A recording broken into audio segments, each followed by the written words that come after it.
這是布哈林一生中最卑微的自我救贖。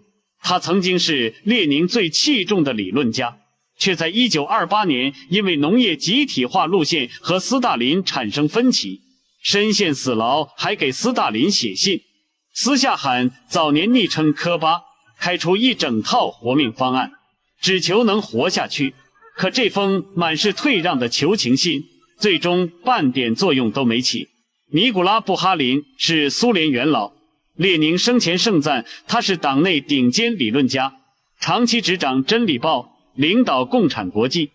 但1928年農業集體化路線分歧後，他和斯大林漸行漸遠，矛盾持續發酵。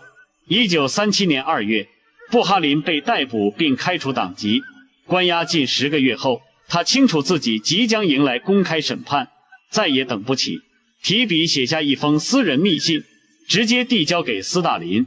他在信中沒有使用官方職務稱呼，而是用二人早年革命舊稱科巴，希望以此來拉近兩人之間的距離，讓斯大林回想起幾十年并肩革命的過往。信裡沒有簡單求饒，而是逐條給出妥協方案，願意隱姓埋名搬到偏遠小城接受雙人監視，徹底退出政壇，靠翻譯、寫書、開荒、種地謀生，甚至主動提出流放海外，專門對抗托洛茨基勢力，或是去集中營創辦學校、博物館，一輩子埋頭做基層文化工作。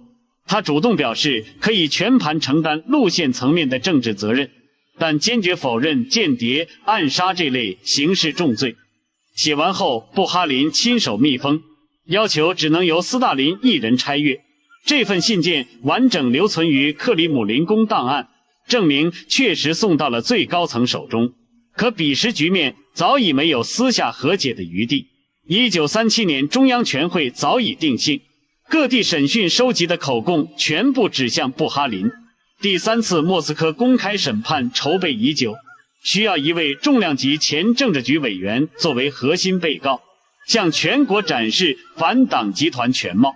更諷刺的是，信裡的退讓反而成了把柄。布哈林一邊攬下路線過錯，一邊又否認暴力罪行。這種矛盾表述，只要截取片段，就能當成他認罪伏法的證據。他設想的流放、隱居路線，完全推翻了當時整套案件定性宣傳，高層根本不可能臨時叫停審判流程。1938年3月，第3次莫斯科大審判開庭，布哈林站上被告席。庭審上，他表面承認反對派身份，卻逐條拆解暗殺、間諜等虛假指控。在嚴苛的審判規則裡，拼命區分路線分歧和刑事冤案。這封遞到斯大林手中的求情信，為什麼沒能換來一絲轉機？除此之外，布哈林還給妻子留下了一封不能寫在紙上的遺書。這封遺書中寫了什麼？他的妻子又是如何將遺書保存了半個世紀的？點擊頭像進入主頁，下集為您揭秘。